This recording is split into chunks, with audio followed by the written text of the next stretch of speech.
Everyone, welcome back to the channel. तो last time हमने जो वीडियो में किया था वो हमने किए थे सी लैंग्वेज की ग्रामर फिनिश की थी। तो आज हम लोग 3 टॉपिक्स हैं उनको कंप्लीट करके सी फंडामेंटल चैप्टर है वो हम खत्म कर देंगे। तो लास्ट हमने किए थे ऑपरेटर्स, एक्सप्रेशंस, सारे वेरिएबल्स, कांस्टेंट्स। तो हम लोग आज देखेंगे कि ऑपरेशंस लगाते हैं, अगर किसी एक्सप्रेशन को हम सॉल्व कर रहे हैं तो उसको सॉल्व करने की हिरार्की क्या है, उसको सॉल्व कैसे करेंगे, उनकी प्रायोरिटी कैसे ऑपरेटर्स की। तो हमारा जो आज का टॉपिक है वो है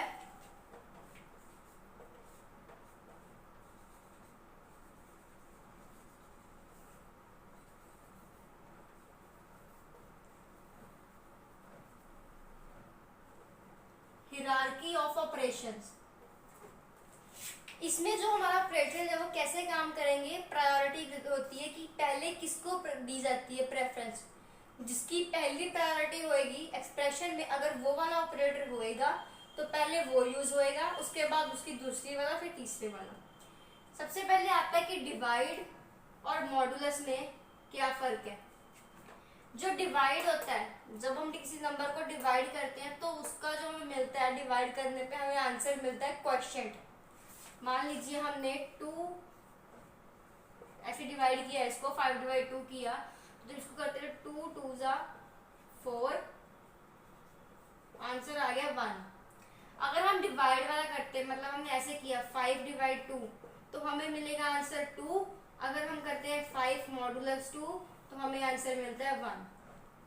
तो इससे पता लग गया डिवाइड करने पे हमें क्वोशिएंट मिलता है, मॉडुलस करने पे हमें रिमाइंडर मिलता है। तो हम लोग देखते हैं ऑपरेटर्स की प्रायोरिटी क्या है। पहली प्रायोरिटी कौन से ऑपरेटर्स को दी जाती है, मल्टीप्लाई, डिवाइड और मॉडुलस। पहली प्रायोरिटी इन 3 ऑपरेटर्स को दी जाती है। अगर किसी एक्सप्रेशन में ये 3 ऑपरेटर्स होंगे तो पहले इनको सॉल्व किया जाएगा, उसके बाद जो बाकी ऑपरेटर्स हैं उनको सॉल्व किया जाएगा। दूसरी प्रायोरिटी दी जाती है प्लस और माइनस के ऑपरेटर को, इनके बाद ये 2 ऑपरेटर सॉल्व किए जाएंगे। और तीसरा हमें मिलता है असाइनमेंट ऑपरेटर। पहले इसको किया जाएगा, फिर अगर उसके बाद ये है तो ये किए जाएंगे, अगर ये नहीं है तो सीधा ये कर दिए जाएंगे। ठीक है, तो हमें देखते हैं कि अगर मतलब इसमें हमें क्या चीज जो है मेन लेके चलनी चाहिए।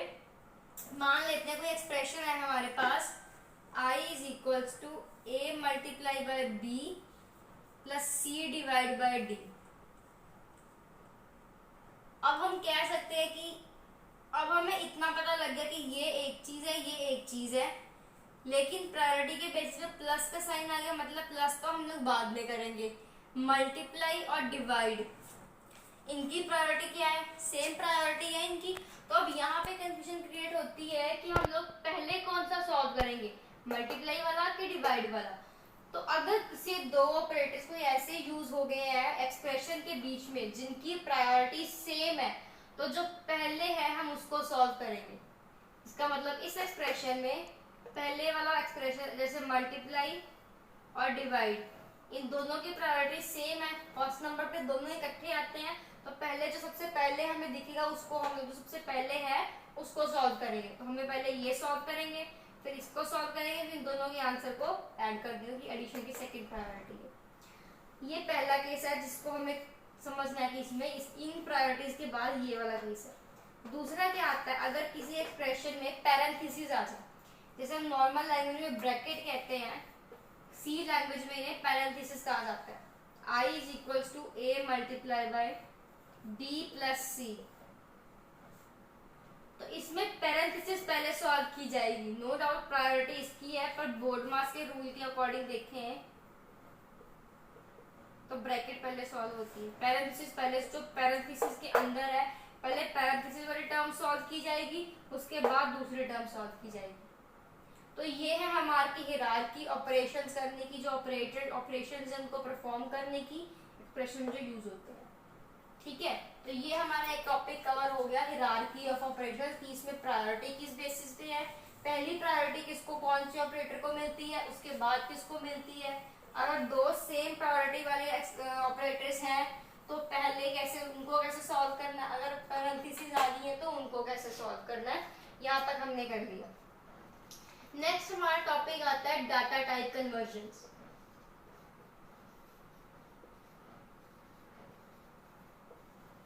अभी आपने डाटा टाइप की नहीं है, तो इसको नेक्स्ट टॉपिक हायरार्की में यही है, लेकिन हम लोग इतना तो हमें पता है इंटीजर्स क्या होते हैं, रियल नंबर्स क्या होते हैं, तो उसके बेसिस पे चलते हैं। अगर पहला क्या है इसमें, अगर कोई नंबर आपका इंटीजर है और वो सॉल्व भी इंटीजर के साथ ही हो रहा है, इंटीजर अगर इंटीजर के साथ सॉल्व होएगा तो वो हमें क्या रिजल्ट देगा, यील्ड करेगा, वो एक इंटीजर वैल्यू ही यील्ड करेगा। जब इंटीजर इंटीजर सॉल्व होंगे तो वो आंसर में इंटीजर वैल्यू ही देंगे। सेकंड है, अगर रियल और रियल सॉल्व हो रहे हैं तो वो हमें रियल वैल्यू देंगे। अब इसकी एग्जांपल लेके चलते हैं।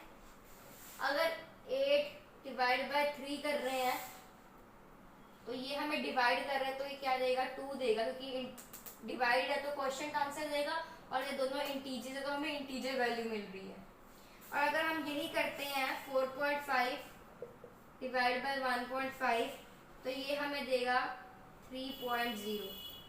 अब नॉर्मल देखें हम सिर्फ 3 लेके चलेंगे, लेकिन ये रियल नंबर है इसलिए 0.0 चलेगा। अगर थर्ड कहता है कि अगर कोई रियल और इंटीजर ये दोनों सॉल्व हो रहे हैं तो वो हमें रियल नंबर देगा।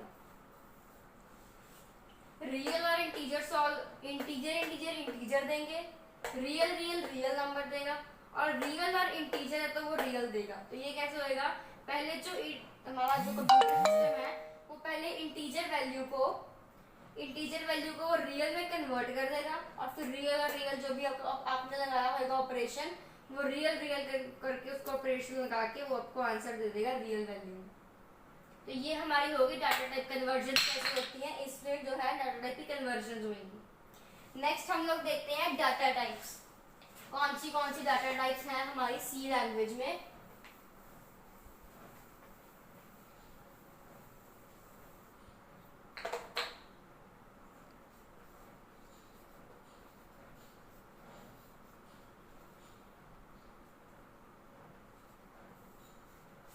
डाटा टाइप्स जो है वो सी लैंग्वेज में किस तरह से है, एक मतलब हमने प्रोग्राम बनाते हुए वेरिएबल डिक्लेयर कर लिए, ठीक है। वेरिएबल्स आपको बताया थे क्या होते हैं, तो वेरिएबल डिक्लेयर कर लिए, उन वेरिएबल के टाइप बतानी है कि वेरिएबल किस टाइप के हैं, इंटीजर टाइप के हैं, फ्लोट टाइप के हैं, कैसे टाइप के, कैरेक्टर टाइप के, वॉइड टाइप के। हमने उन वेरिएबल्स की टाइप बतानी है, उसके लिए हम उसे कहते हैं डाटा टाइप्स। वेरिएबल डिक्लेयर होने के बाद उनकी टाइप बताते हुए उन्हें डाटा टाइप्स कहते हैं। तो इनकी क्लासिफिकेशन कैसे है सी लैंग्वेज में, 3 तरह की डाटा टाइप्स होती हैं, प्राइमरी, डिराइव्ड, यूजर डिफाइंड। 3 तरह की है, primary, derived, user defined. Primary में कौन सी आती है, int, float, double, character, void.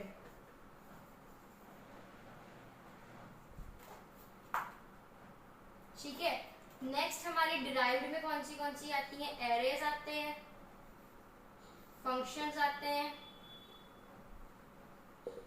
Arrays आते हैं, फंक्शंस आते हैं, पॉइंटर आते हैं।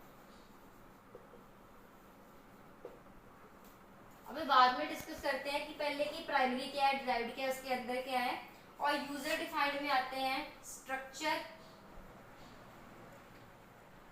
यूनियन और इनम। अब प्राइमरी डाटा टाइप्स कौन सी होती है, प्राइमरी डाटा टाइप्स वो होती हैं जो मतलब हम लोग कहते हैं बहुत ही बेसिक सी डाटा टाइप्स होती हैं, जो कंपाइलर में होती हैं, ऑलरेडी होती हैं, जो हमें कंपाइलर में इनबिल्ट ही मिलती है, वो हमारी होती है प्राइमरी डाटा टाइप्स। उसमें इंट आ जाती है, फ्लोट होती है, डबल होती है, कैरेक्टर होती है, वॉइड। इंटीजर में जितनी इंटीजर वैल्यूज है, साइंड इंट है, अनसाइंड इंट है, उसमें सारी इंटीजर वैल्यूज आ जाएंगी। फ्लोट में क्या होती है, कौन सी फ्रैक्शनल वैल्यूज होती है, डेसिमल वैल्यूज होती है, फ्लोट में वो वाली वैल्यूज आ जाती है। अब कुछ ऐसी वैल्यूज भी होती हैं जो फ्लोट डाटा टाइप है वो स्टोर नहीं करा पाता, तो जौन सी values float data type store नहीं करवा पाता वो डबल स्टोर करवाता है। तो इसकी आगे एक्सटेंशन क्या लीजिए, डबल, तो इसकी आगे एक्सटेंशन है।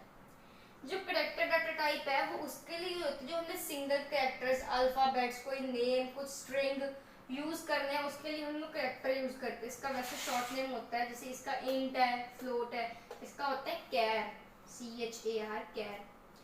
वॉइड है, ये खाली होती है, इसमें कुछ नहीं होता, एम्प्टी कह लो, एम्प्टी जो होता है उसके लिए, ठीक है। तो ये मेन होती है। अब जो इंटीजर होता है इसका जो हमारा साइज होता है वो 2 साइज का होता है बाइट्स में। हमें पता है कंप्यूटर जो है वो बिट्स पे काम करता है, तो जो इंटीजर का साइज होता है वो 2 होता है, 2 बिट्स पे काम करता है इंटीजर।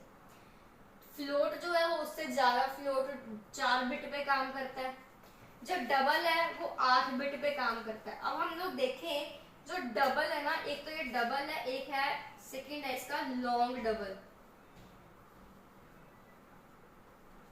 तो डबल जो है वो 8 बिट पे काम करता है और जो लॉन्ग डबल है वो 10 बिट पे काम करता है, 10 बाइट्स पे, बिट्स पे काम करता है, ठीक है। तो ये 2 बाइट्स पे काम करेगा, ये 4 बाइट्स पे काम करेगा। जो डबल है वो 8 बाइट्स पे काम करेगा और जो हमारा लॉन्ग डबल है वो 10 बाइट पे काम करेगा। नेक्स्ट हमारा कैरेक्टर आ जाता है। कैरेक्टर जो है वो हमारा 1 बाइट पे काम करता है, 1 बाइट पे।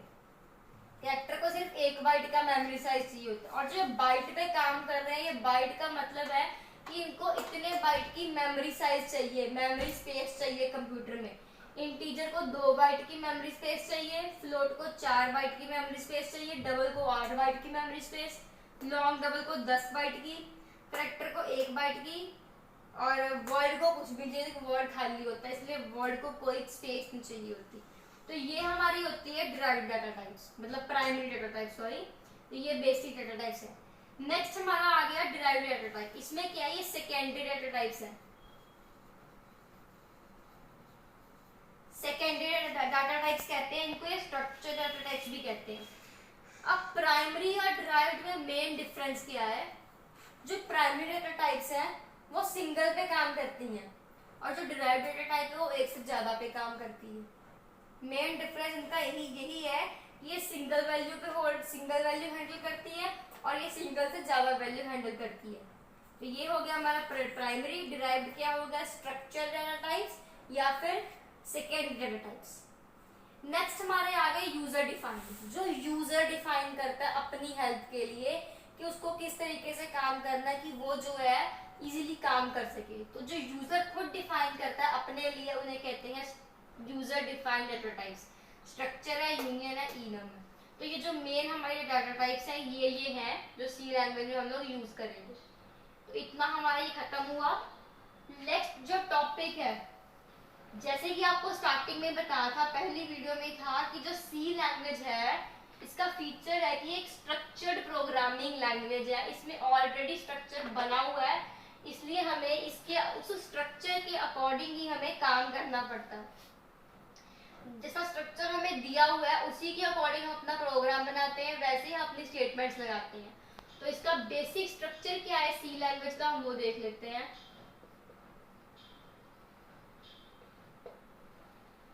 बेसिक स्ट्रक्चर में क्या है, इसमें 5 सेक्शंस आते हैं बेसिक स्ट्रक्चर में। पहले सेक्शन में आता है डॉक्यूमेंटेशन सेक्शन,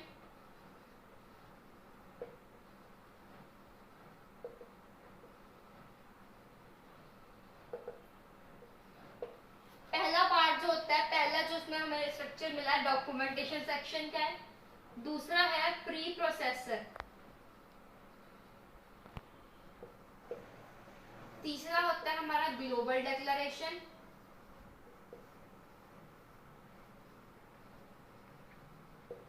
चौथा होता है main section, main function section, और फिफ्थ हमारा होता है यूजर डिफाइंड। ठीक है, ये हमें 5 जो हमारे सेक्शंस है ये ऑलरेडी सेट किए हुए हैं, इनके अकॉर्डिंग ही हमें अपना प्रोग्राम जो है वो बनाना होता है। डॉक्यूमेंटेशन सेक्शन में देखा जाए, डॉक्यूमेंटेशन सेक्शन जो होता है वो कौन सा होता है, वो ऑप्शनल होता है आपका सेक्शन। इस सेक्शन को आप अगर इंक्लूड करते हो, वो प्रोग्रामर की चॉइस होती है कि उसने इंक्लूड करना है कि नहीं करना। डॉक्यूमेंटेशन सेक्शन को इंक्लूड करने का क्या होता है, आप प्रोग्राम की स्टार्टिंग में एक अपना कुछ स्टेटमेंट डाल देते हो जिससे कोई फर्दर अगर आपका प्रोग्राम देखता है उसको क्लैरिफाई हो जाता है कि वो किस बेसिस पे उसका प्रोग्राम है। तो डॉक्यूमेंटेशन सेक्शन ये ऑप्शनल सेक्शन होता है जिससे कि क्लैरिफाई हो जाता है कि स्टार्टिंग में कि प्रोग्राम में क्या होएगा। अभी डॉक्यूमेंटेशन सेक्शन हम लोग कमेंट्स डालते हैं, इसमें हम लोग कमेंट्स डालते हैं। कमेंट्स कैसे होते हैं, दो तरह के कमेंट्स होते हैं, single line, multi line. Single line single में ऐसे करके गुड मॉर्निंग, जब इनके आगे आप ऐसे ये सिंगल लाइन कमेंट्स होते हैं, ऐसे लिखोगे तो ये चीज जब आप प्रोग्राम को रन करोगे तो आपको ये चीज नहीं दिखेगी क्योंकि ये ऑप्शनल थी, ये कमेंट्स डालने के कारण आपको नहीं दिखती। मल्टीलाइन कमेंट्स कैसे होते हैं, स्टार डाला, हैव अ नाइस डे, ये हमारे मल्टीलाइन कमेंट्स होते हैं। ये सिंगल लाइन कमेंट्स है, ये मल्टीलाइन कमेंट्स है। ये जो सेक्शन है ये हमारे प्रोग्राम में ऑप्शनल है ताकि हमें क्लैरिफाई हो जाए कि हमारा प्रोग्राम किस बेसिस पे है। नेक्स्ट हमारा आता है प्री प्रोसेसर। प्री प्रोसेसर क्या है कि हमने हेडर फाइल्स इंक्लूड की हैं, जो जो फंक्शंस हम लोग अपने प्रोग्राम में यूज करेंगे, जो वेरिएबल्स हैं, जो फंक्शंस हैं हम अपने प्रोग्राम में यूज करेंगे वो हमारी हेडर फाइल्स में इंक्लूड होते हैं। अगर हमने कोई साइन, कॉस या कोई प्रिंट एफ ऐसा कुछ फंक्शन यूज करें, जो साइन कॉस वाले फंक्शंस हैं ये हमारी math.h फाइल में इंक्लूड होते हैं। जो प्रिंट एफ है ये हमारे stdif में होते हैं इंक्लूड। तो हमारे जो फंक्शंस है वो किसी ना किसी हेडर फाइल में स्टोर हुए होते हैं। उन फंक्शंस को यूज में लाने के लिए हम लोग जो है कि हेडर फाइल्स यूज करते हैं। ठीक है जी। नेक्स्ट हमारा आता है global declaration section. Global declaration में क्या होता है, हम लोग वेरिएबल्स करते हैं, वेरिएबल्स डिक्लेयर करते हैं स्टार्टिंग में। हेडर फाइल्स के बाद हमने वेरिएबल्स डिक्लेयर कर दिए, जैसे पहले हैश इंक्लूड कोई हेडर फाइल लगाई। जो हेडर फाइल्स होती हैं वो हैश इंक्लूड से शुरू होती हैं। हैश इंक्लूड करके हमने हेडर फाइल लगाई, जो भी लगानी थी, हैश इंक्लूड stdio.h। उसके बाद हमने वेरिएबल ग्लोबल डिक्लेरेशन करनी है, मतलब वेरिएबल डिक्लेयर करने हैं ग्लोबली। ग्लोबली मतलब इनको स्टार्टिंग में यूज किया, हमने स्टार्टिंग में डिक्लेयर किया। Throughout the program wherever we want to use we can use that variable. It means that globally we are declaring a variable and we will use that variable in the whole program wherever we want to use that. हमने यहाँ पे मान लो use declare कर लिया int a, उसके बाद हमने आगे कहीं जाके उसको a यूज कर लिया, तो हमारे जो कंपाइलर है, compiler will let to know that this variable is declared in the starting। तो ये हम लोग जो है अपना डिक्लेयर कर देते हैं वेरिएबल ग्लोबल डिक्लेरेशन सेक्शन। पहले हमारा डॉक्यूमेंटेशन है जिसमें हमने कमेंट्स डाल दिए जो हमारे रन टाइम स्क्रीन के ऊपर नहीं आएंगे। प्री प्रोसेसर पे हमने फाइल्स लगा दी, हेडर फाइल्स। हेडर फाइल्स के बाद ग्लोबल डिक्लेरेशन सेक्शन आया, उसमें हमने ग्लोबली वेरिएबल्स डिक्लेयर कर दिए, जिसमें हमने ग्लोबली ये मतलब पब्लिक है। अब इतना हमें पता कि प्राइवेट क्या है, पब्लिक क्या है, मतलब जो वेरिएबल्स डिक्लेयर हुए वो पब्लिक वेरिएबल्स है, उनको आगे हम कहीं भी जाके किसी भी टाइम पे यूज कर सकते हैं। वेरिएबल्स डिक्लेयर करने के बाद हमारा आता है मेन फंक्शन। अब जो हमारी एग्जीक्यूशन है प्रोग्राम की that begins from the main function. जब मेन फंक्शन आप इसको लगा सकते हो void main। वेरिएबल डिक्लेयर करने के बाद हमने void main करके मेन फंक्शन जो है हमारा स्टार्ट कर दिया। यहाँ से हमारी एग्जीक्यूशन जो है वो स्टार्ट हो जाएगी। तो मेन फंक्शन हमने यहाँ से स्टार्ट कर दिया void main लगा के। void main का मतलब क्या है, अगर आप void main लगाते हो इट्स मीन कि आपको खाली है मेन फंक्शन, कोई वैल्यू रिटर्न नहीं हो रही है। यही अगर आप लगाते हो int main, अगर आप int main लगाते हो तो at the end of the program you have to write a statement return 0। It's mean अगर आप int यूज करते हो, int have a size, it have a memory space of 2 bytes and it will have to return a value. Void will not return a value, int will return a value. So at the end of the program you have to write a statement return this, or you can leave it empty, return this.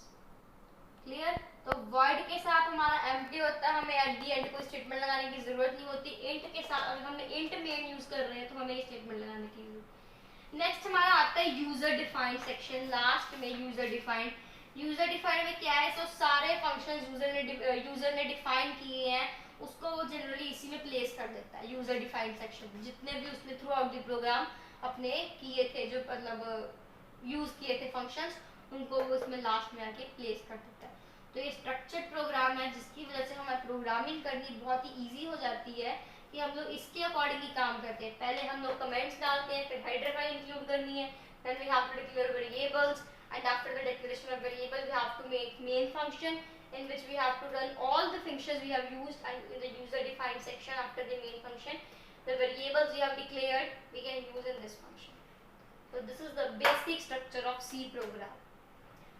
Next one is last topic of C fundamental chapter is how can we run these programs in the C language, in the compiler. So to run a C program run करने के लिए we need a compiler। ठीक है, हमें एक compiler की जरूरत होती है। कंपाइलर की हेल्प से हम लोग C प्रोग्राम जो है वो रन कर सकते हैं। तो इसका मेन क्या होता है, सिंपली जो इसके कंपाइलर है वो टर्बो सी हो गया, माइक्रोसॉफ्ट सी हो गया, और भी बहुत सारे हैं। ठीक है जी, तो ये जो है टर्बो सी और ये हमारे हैं मेनली हम लोग टर्बो सी हो गया या माइक्रोसॉफ्ट सी, ये जो इसके कंपाइलर्स हैं उनको यूज करके सिंपली हमने ओपन किया कंप्यूटर, टर्बो सी खोला, we have created a program same with the structure we have followed the last topic. तो हमने ये किया टर्बो सी, उसके बाद हमने अपना प्रोग्राम बनाया। उसके बाद हमने अब जो ये टर्बो सी लैंग्वेज है ये बिल्कुल ही डिफरेंट होती है हमारी जो ग्राफिकल हमारा इंटरफेस होता है। कंप्यूटर के दो इंटरफेस होते हैं, कॉमन यूजर इंटरफेस और ग्राफिकल यूजर इंटरफेस।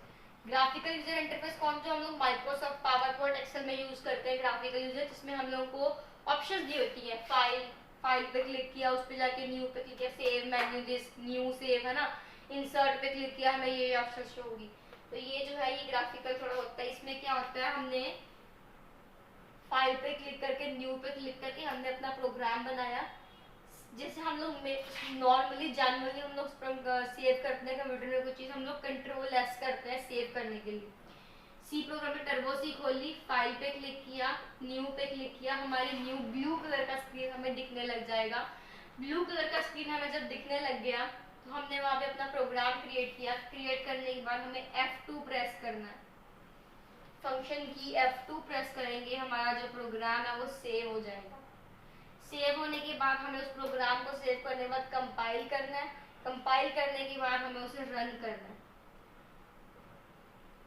कंपाइल करने के लिए आपको जो आपकी ब्लू कलर की स्क्रीन आएगी जब टर्बो सी खोलेंगे तो कंपाइल करने के लिए आपको कंपाइल लिखी हुई ऑप्शन भी आती है, आप उस पर क्लिक करके भी कंपाइल कर सकते। इसका शॉर्टकट क्या होता है कंपाइल करने का, Ctrl+F9। Ctrl+F9 के साथ आप जो है अपना कंपाइल कर सकते हैं प्रोग्राम को। नेक्स्ट हमारा होता है प्रोग्राम को रन करना।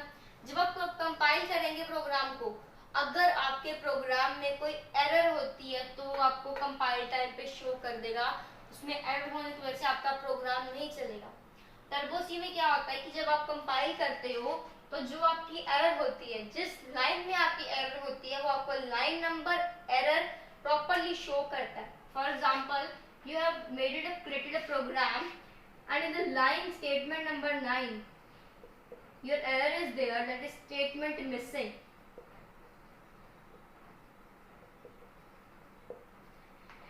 It will clearly give you in which line which error is there. तो 9th लाइन में अगर आपने लिखा है, मान लीजिए सेमीकोलन नहीं लगाया तो वो आपका स्टेटमेंट मिसिंग की एरर दे देगा, आपका प्रोग्राम रन नहीं होएगा, आपको वापस ब्लू स्क्रीन पे ही लेकर आ जाएगा।